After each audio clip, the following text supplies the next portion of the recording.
ایک حدیث اور اس کی تھوڑی سی شرح کرنا چاہتا ہوں۔ حدیث ہے چھٹے امام سے۔ قیل للصادق علیہ السلام الا ماذا بنیت امرک فقال الا اربعۃ اشیاء علمت ان عملی لا یعملہ غیری فاجتہدت وعلمت ان اللہ عز وجل مطلع علی فاستحییت وعلمت ان رزقی لا یأکلہ غیری فاطمأنت وعلمت ان آخر امری الموت فاستعدت۔ ترجمہ کرتا ہوں۔ امام صادق علیہ السلام کی خدمت میں ایک شخص آیا، امام سے گفتگو کر رہا ہے، امام سے پوچھتا ہے کہ یعنی اگر میں یوں کہوں کہ امام جو ہے اس حدیث کے اندر 4 قانون کی طرف اشارہ کر رہے ہیں کہ جن 4 قانون کی اگر ہم اپنی زندگی کے اندر رعایت کریں تو ہمارے مسائل حل ہو جائیں۔ امام کی خدمت میں آئے، امام سے سوال کیا، مولا آپ جو ہے آپ کی جو زندگی ہے وہ کن چیزوں پر کھڑی ہوئی ہے، یعنی آپ کی جو زندگی ہے اس کی بنیادیں کیا ہیں؟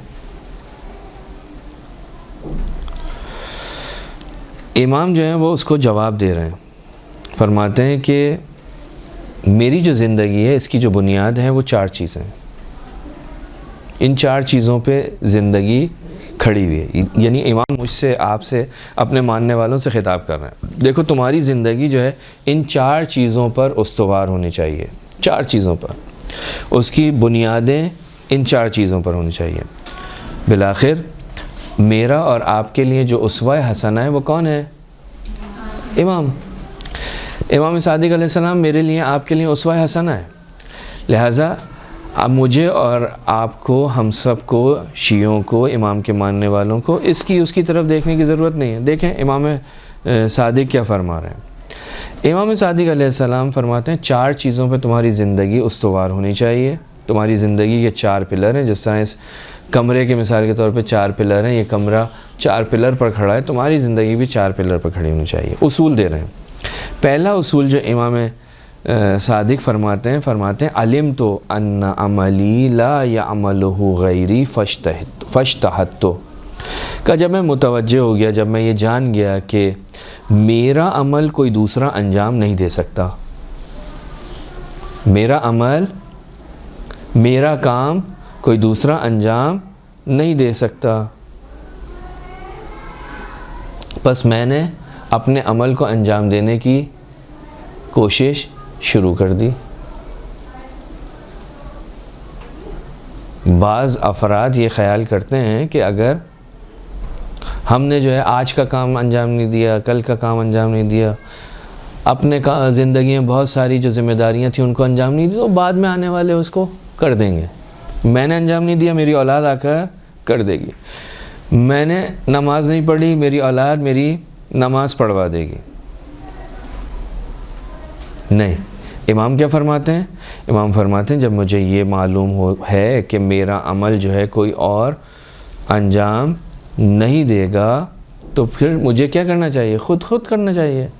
کوئی بھی انسان، جو انسان اپنا عمل انجام نہیں دے رہا، وہ کسی اور کا عمل کیا انجام دے گا؟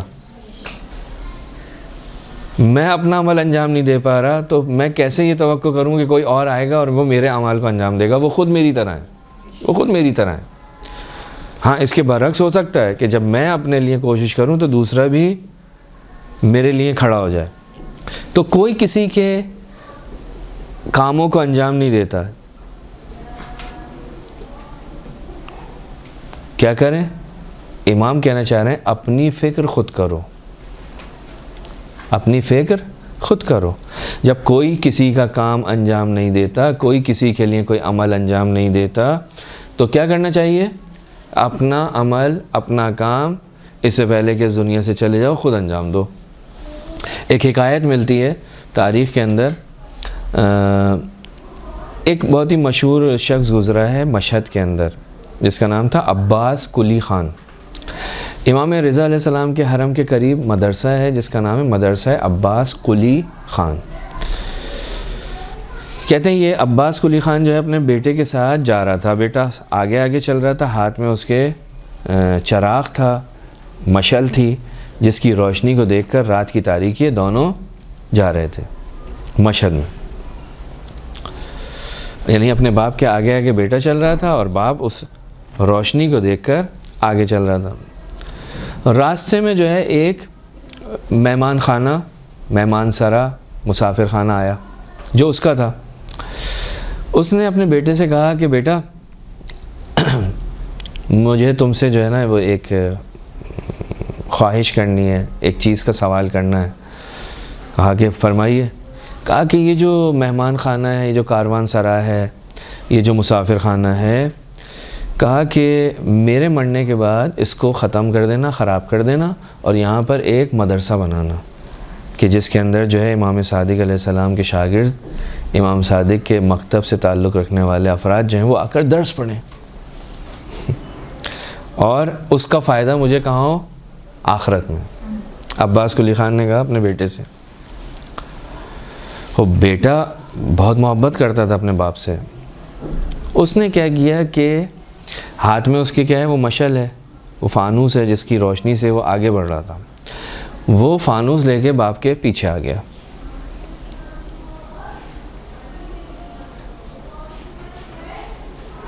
باپ کے پیچھے. باپ نے اس سے تعجب سے کہا کہ بیٹا یہ کیا کر رہے ہو؟ روشنی کو, نور کو آگے ہونا چاہیے.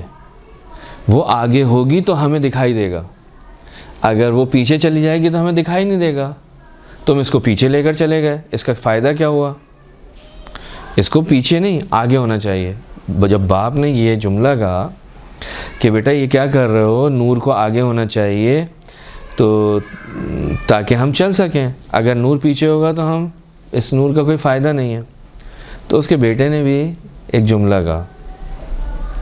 بیٹے نے کہا بابا اگر نور جو ہے وہ پیچھے سے روشنی نہیں دیتا, ٹھیک, اس کے لیے ضروری ہے کہ وہ آگے آئے. پیچھے ہے تو اس کا کوئی فائدہ نہیں ہے, آگے والے کے لیے کوئی فائدہ نہیں ہے. تو کیوں مجھے جو ہے تم یہ وصیت کرتے ہو کہ تمہارے مرنے کے بعد میں اس مسافر خانے کو تبدیل کر دوں ایک مدرسے کے اندر؟ تم اپنی زندگی میں پہلے سے اس کو جا کر آباد کرو تاکہ وہ تمہارے لیے فائدہ مند ہو. انتظار کس کا کہ میں مر جاؤں گا تو یہ کام ہوگا؟ رسول کے زمانے میں ایک شخص آیا, اس نے جو ہے رسول خدا, خود کرنا چاہیے انسان کو, یعنی بیٹا باپ کو توجہ دلا رہا ہے کہ جو عمل خیر کرنا ہے نا تم خود اپنے ہاتھوں سے کر کے جاؤ. رسول کے زمانے میں ایک شخص آیا, رسول کو ایک پورا ایک گودام یا ایک بڑی جگہ جو کھجور سے بھری ہوئی تھی رسول کے حوالے کی کہ آپ خیرات کر دیں. رسول خدا نے خیرات کر دی. آخر میں ایک کھجور بچی. رسول خدا نے فرمایا کہ اگر یہ کھجور اپنے ہاتھ سے دیتا نا تو اس کو اس پورے انبار کی خیرات سے زیادہ اجر ملتا. انسان خود کیوں نہیں کر رہا؟ عباس قلی خان نے جب یہ جملہ سنا, بیٹا کہہ رہا ہے کہ جب یہ نور پیچھے سے فائدہ نہیں پہنچاتا تو یہ کیا کر رہے ہو, یہ کہ میں مر جاؤں اس کے بعد جو ہے یہ کام کرنا. ایک مرتبہ وہ تھوڑا سا ہلا, متوجہ ہوا کیا میں کیا کہہ رہا ہوں. تو بیٹا کیا کہنا چاہ رہا ہے؟ بیٹا یہ کہہ رہا ہے کہ ابا جان اپنی قبر میں پہلے سے نور کو بھیج دو. قبر کے اندر آپ سب نے روایتیں سنی ہیں کہ قبر کے اندر مختلف قسم کے نور آئیں گے. ہاں, نماز کا نور ہوگا, روزے کا نور ہوگا, حج کا نور ہوگا, زکوٰۃ کا نور ہوگا, اور ایک نور جو سب سے زیادہ نورانی ہوگا وہ ہوگا ولایت کا نور. تو یہ چیزیں انسان نے بعض چیزیں پہلے سے بھیجنی ہیں. باپ نے جو ہے وہ بچے کی بات کو پکڑ لیا اور پھر کیا کیا, اپنی زندگی کے اندر ہی اس نے یہ کام کر ڈالا اور وہ مدرسہ آج تک موجود ہے. ٹھیک, پہلا کام. بس جب تو معلوم ہے کہ کوئی اور کسی کے لیے کوئی بھی کسی کے لیے کچھ نہیں کرتا تو اپنا کام خود کرو، اپنی زندگی کے اندر کرو۔ امام کی پہلی نصیحت آپ کی زندگی میں، میری زندگی میں اصول ہونا چاہیے، اپنا کام خود، اولاد کے اوپر ڈیپینڈ نہیں کرنا۔ اللہ نے پیسہ دیا ہے، ٹھیک ہے، خود سے کر کے جاؤں، میں کیوں انتظار کروں میرا بیٹا آ کے فلاں مدرسے میں فلاں مسجد میں جا کے پنکھا لگوائے گا کولر لگوائے گا، چھت ڈلوائے گا۔ اگر میں کر سکتا ہوں خود کروں، اپنی فکر خود کرو۔ دوسری چیز جو امام نے فرمائی، وَعَلِمْتُ أَنَّ اللَّهَ عَزَّ وَجَلَّ مُطَّلِعٌ عَلَيَّ فَاسْتَحْيَيْتُ، جب میں نے یہ جان لیا کہ پروردگار عالم میرے کام سے آگاہ ہے، میرے عمل سے آگاہ ہے، بس کیا ہونی چاہیے؟ بس مجھے اس سے حیا کرنی چاہیے، مجھے ان کاموں سے حیا کرنی چاہیے کہ جو اسے پسند نہیں ہے۔ پروردگار عالم حی ہے، پروردگار عالم ایک ایک لمحے کی میری، یعنی جو میں کر رہا ہوں پروردگار کے سامنے ہے۔ جب اس کے علم میں میری ایک ایک چیز ہے، جب وہ جانتا ہے، تو پھر مجھے حیا کرنی چاہیے۔ اب چھپی ہوئی تو کوئی چیز ہے نہیں، لہٰذا اپنے آپ کو سنبھالوں۔ تو امام فرماتے ہیں کہ جب مجھے یہ معلوم ہے کہ پروردگار عالم میرے ہر کام سے آگاہ ہے، تو مجھے کیا کرنی چاہیے؟ حیا کرنی چاہیے، حیا، اس سے شرم کرنی چاہیے۔ لہذا بہت ساری روایات میں ملتا ہے کہ اگر کسی شخص کے اندر یہ تین چیزیں نہ ہوں تو اس سے کوئی بھی خیر کی امید نہیں ہے، کہ جو خلوت میں گناہ نہ کرتا ہو، یعنی خدا سے نہ ڈرتا ہو، جو اکیلے میں خدا سے نہیں ڈرتا، من لم یخش اللہ فی الغیب، جو اکیلے میں خدا سے نہیں ڈرتا۔ دو، جو ولم یرا فی الشیب، بڑھاپے میں متنبع اور بیدار نہیں ہوتا، جاگتا نہیں، اس کی آنکھیں نہیں کھلتی۔ ولم یستحی من العیب، اور گناہوں سے، برائیوں سے شرم نہیں کرتا۔ کہ ایسے آدمی سے کسی قسم کی خیر کی امید نہیں رکھنا۔ تو پہلی چیز کیا تھی؟ جو اکیلے میں خدا سے نہیں ڈرتا، جب اکیلا ہوتا ہے تو ہر کام کرتا ہے۔ تو امام صادق بھی کیا فرما رہے ہیں؟ کہا کہ جب مجھے معلوم ہے کہ تو ہر عمل سے مطلع ہے تو مجھے تجھ سے حیا کرنی چاہیے، چاہے میں خلوت میں ہوں چاہے میں جلوت میں ہوں۔ میں لوگوں کے درمیان ہوتا ہوں تو کس طرح سے غلط کام کرنے سے بچتا ہوں، لیکن جب کمرے میں آتا ہوں تو سمجھتا ہوں کہ اب کوئی نہیں ہے، اب جو دل چاہے کرو، پروردگار تو ہے، پروردگار تو دیکھ رہا ہے۔ تو امام فرماتے ہیں کہ دوسری چیز میری زندگی کے اندر یہ ہونی چاہیے، خدا ہر جگہ ہے، جب میں کہتا ہوں تو ہے، خدا مجھے دیکھ رہا ہے، خدا حاضر و ناظر ہے، خدا میری شہرہ کے حیا سے زیادہ نزدیک ہے۔ یہ سب وہ چیزیں ہیں جن کا ہم اعلان کر رہے ہوتے ہیں، لیکن جب اکیلے میں آتے ہیں، جب دو ہوتے ہیں تو خدا کو بھول جاتے ہیں، اور جو زبان پہ آتا ہے، جو کام کرنا چاہتے ہیں کرتے ہیں۔ دو، تیسری چیز جو امام فرماتے ہیں کہ وَعَلِمْتُ أَنَّ رِزْقِي لَا يَأْكُلُهُ غَيْرِي فَاطْمَأَنْتُ، جب میں یہ سمجھ گیا، جب میں یہ جان گیا کہ میری روزی کوئی اور نہیں کھا سکتا، بس میں آرام سے ہو گیا۔ آرام سے ہونے کا البتہ یہ مطلب نہیں ہے کہ میں گھر میں بیٹھ جاؤں، نہیں، وہ کوشش کرنی ہے، تلاش کرنی ہے، رزق حلال کے لیے گھر سے نکلنا ہے، لیکن جو پروردگار عالم نے تمہارے لیے لکھا ہے وہ تمہیں ملے گا۔ آج ہمارے جو جامع کی مشکل ہے وہ یہ ہے کہ یعنی اعتدال سے باہر نکل گیا ہے، ہم لوگوں نے اعتدال کو چھوڑ دیا۔ افراط و تفرید جو ہے، یہ دونوں چیزیں نقصان دہ ہیں۔ ہم تفرید کی حالت میں آ گئے، ہم اس کی دنیا کی دوڑ میں جو ہے نا وہ لگ گئے، تو اب اس کا نتیجہ کیا ہوا ہے؟ اس کے نتائج اس صورت میں نکلے، ہم اپنے گھر والوں سے دور، اپنے دوستوں سے دور، اپنے رشتہ داروں سے دور ہو گئے۔ کیوں؟ کیونکہ ہمارا تو ٹارگٹ یہ ہے کہ ہمیں فلاں جگہ پہنچنا ہے، جب فلاں جگہ پہنچتے ہیں تو کہتے ہیں یہ تو کم ہے، اور آگے اور آگے اور آگے. تو ہم ایک جگہ پر رکنے کے لیے تیار نہیں ہے. یعنی ہمارے جو اس وقت معاشرے کی جو ایک مشکل ہے وہ یہی ہے. روایات میں کہ حضرت سلیمان جو ہے وہ سلیمان نبی وہ ایک دریا کے کنارے سے جو ہے دریا کے کنارے بیٹھے ہوئے تھے.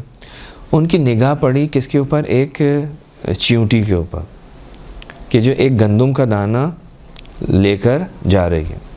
سلمان نے دیکھا اس کو.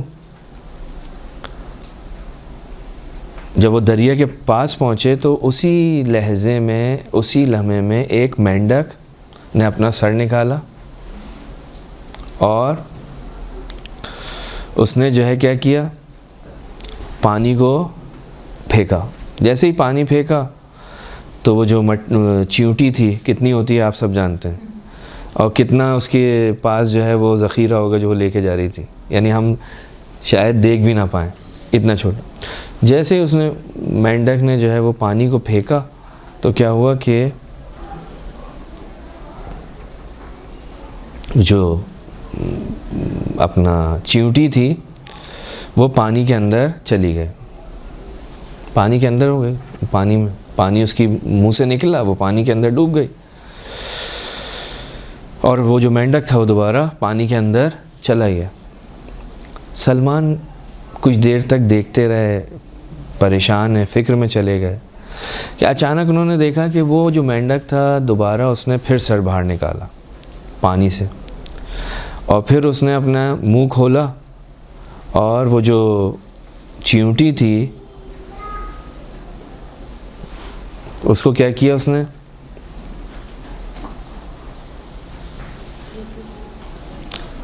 کھا لیا, وہ اس کے پیٹ میں چلا گیا.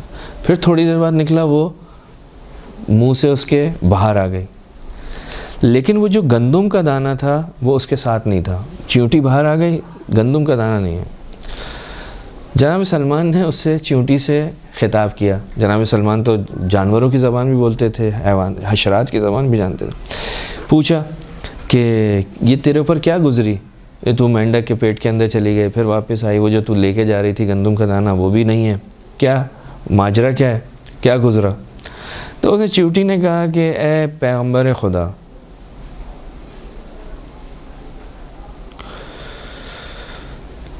اس سمندر کے اندر جو پتھر ہیں نا, ان پتھروں کے اندر جو حشرات ہیں نا وہ بھی زندگی کر رہے ہیں. خداوند متعال نے ان کو پیدا کیا ہے, ان کی زندگی کے جو وسائل تھے ان کو فراہم کیے.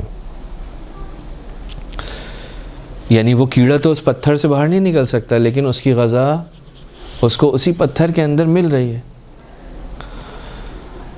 کہا کہ میں جو ہے اس کو لے کر جا رہی تھی گندم کے دانے کو, مینڈک نے مجھے جو ہے اپنے اندر لیا, ٹھیک, اور نزدیک تھا کہ میں کیا کروں, اس کے پیٹ کے اندر چلی جاؤں.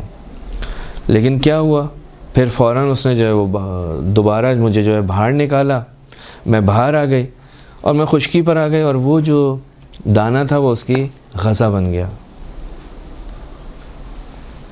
کہنے لگے کہ وہ جو تو دانہ لے کر جا رہی تھی گندم کا, اس کا کیا ہوا؟ کہا وہ تو اس مینڈک کے پیٹ کے اندر چلا گیا. یعنی پروردگار عالم ساری کی ساری مخلوقات کے رزق کو مختلف انداز میں فراہم کر رہا ہے. اگر ہم دعاؤں کے اندر دیکھیں, یعنی اس نے ایک جملہ کہا, یا من ینسنی فی جوف حاذہ صخرہ تحت حاذہ اللجہ برزقک لا تنس عبادک المؤمنین برحمتک. وہ جو پتھر کے اندر جو حشرات ہیں, کیڑے ہیں, وہ پروردگار عالم سے اس طرح سے گفتگو کرتے ہیں, اے خدا کہ جس نے مجھے اس پتھر کے اندر, اس پتھر کے شکم کے اندر مجھے نہیں بھلایا, کیسے ہو سکتا ہے کہ وہ پروردگار عالم اپنے بندوں کو کہ جو اس پر ایمان رکھتے ہیں ان کو فراموش کر دے, ان کو بھلا دے. وہ پروردگار عالم نے سب کی روزی کو مقرر کیا ہے. خوب, جب امام فرما رہے ہیں, کہا جب پروردگار عالم نے, جب مجھے یہ پتہ چل گیا کہ ان رزقی لا یاکلہ غیری, جو رزق جس کے لیے مقرر کیا ہے وہ اسی کو ملے گا, تو اب مجھے فاطمئن تو میں مطمئن ہوں، مجھے اپنی ضرورت کے مطابق محنت کرنی ہے، ضرورت کے مطابق اپنی اسٹرگل کرنی ہے، کوشش کرنی ہے، گھر میں نہیں بیٹھنا، یہ اس کی شدید مذمت ہے۔ اس کے بعد یہ تھا تیسرا تھا، چوتھا جو اساس اور بنیاد ہے جو ہونی چاہیے وہ کیا ہے؟ امام فرماتے ہیں وَعَلِمْتُ أَنَّ آخِرَ أَمْرِي الْمَوْتِ، کہ جب مجھے یہ پتہ چل گیا کہ آخر بالآخر سب نے مرنا ہے، چاہے ایمان رکھتا ہو مرنے پر، چاہے ایمان نہ رکھتا ہو، جب مجھے یہ پتہ چل گیا ہے کہ سب نے اس دنیا سے جانا ہے اور جانے کے بعد پھر معاملات ہیں، فَاسْتَعَدْتُ، تو اب میں اس کے لیے تیار ہو جاؤں۔ جب جانا ہے تو جانے کے بعد سوال و جواب ہیں، تو میری کیا ذمہ داری ہونی چاہیے؟ میری کوشش یہ ہونی چاہیے کہ میں اپنے آپ کو تیار کروں، کس کے لیے؟ اس دنیا میں منتقل ہونے کے لیے۔ اس دنیا کے اندر مجھے کیا کرنا ہے، اس دنیا میں مجھے کون سی چیز ہے جو فائدہ پہنچائے گی، اس دنیا میں کون سی چیز ہے جو مجھے نقصان پہنچائے گی، مجھے اپنے آپ کو تیار کرنا ہے۔ اور اگر ہم قرآن کو دیکھیں، احادیث کو دیکھیں، تو اس کے اندر جو چیز ملتی ہے وہ کیا ہے؟ ایمان اور عمل صالح، یہ دو چیزیں ہیں جو انسان کو اس دنیا کے اندر کام آنے والی ہیں۔ وہ چیز انسان کو کام آئے گی جو انسان نے یہاں سے اپنی زندگی میں بھیج دی ہے، وہ چیز انسان کو کام آئے گی۔ انسان چھوڑ کے جاتا ہے، نہیں معلوم اولاد کیسے استعمال کرے، نہیں معلوم اس کے کام آئے گی یا اس کے لیے زحمت بنے گی، نہیں معلوم۔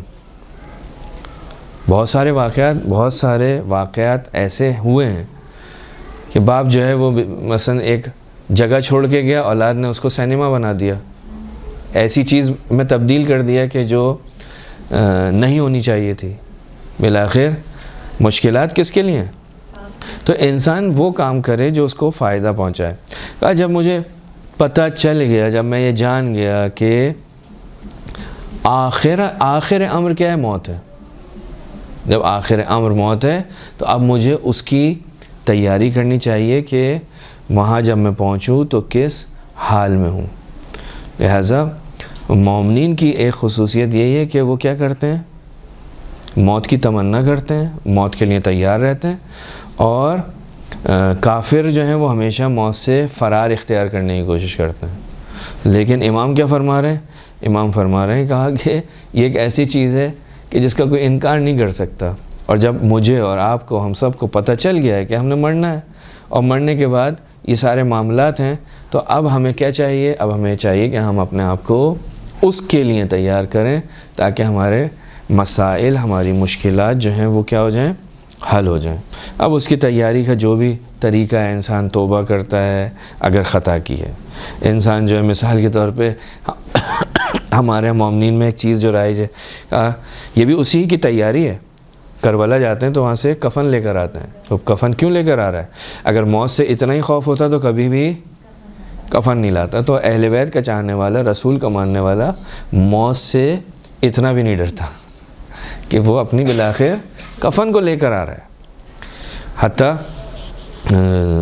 قبر بعض افراد جو ہیں اپنے لیے خرید کے رکھتے ہیں، وصیت کر رہا ہے۔ وصیت کیوں کر رہا ہے؟ وصیت اسی لیے کر رہا ہے کہ اسے معلوم ہے کہ میں اس دنیا میں نہیں رہوں گا، جاؤں گا۔ یہ سارے کام کیوں ہو رہے ہیں؟ اسی لیے ہو رہا ہے۔ تو انسان کو جب یہ پتہ چل گیا کہ وہ اس دنیا میں رہنے والا نہیں ہے، آخر امر کیا ہے؟ اس کو موت آنی ہے، موت کا سامنا کرنا ہے، تو امام فرماتے ہیں بس اس کے بعد اس کو کیا کرنا چاہیے؟ آمادہ ہونا چاہیے، تیار ہونا چاہیے، اپنے آپ کو تیار کرنا چاہیے، اور اس والے گھر کو آباد کرنا چاہیے، وہاں پر روشنی کو پہنچانا چاہیے، تاکہ جب ہر طرف اندھیرا ہو وہ اپنی قبر میں جائے تو اس کی قبر روشن ہو۔ وصلی اللہ علی محمد وآل محمد۔ پروردگار عالم ہم سب کو ان مطالب پر عمل پیرا ہونے کی توفیق عطا فرمائے۔ صلوات پڑھیں محمد۔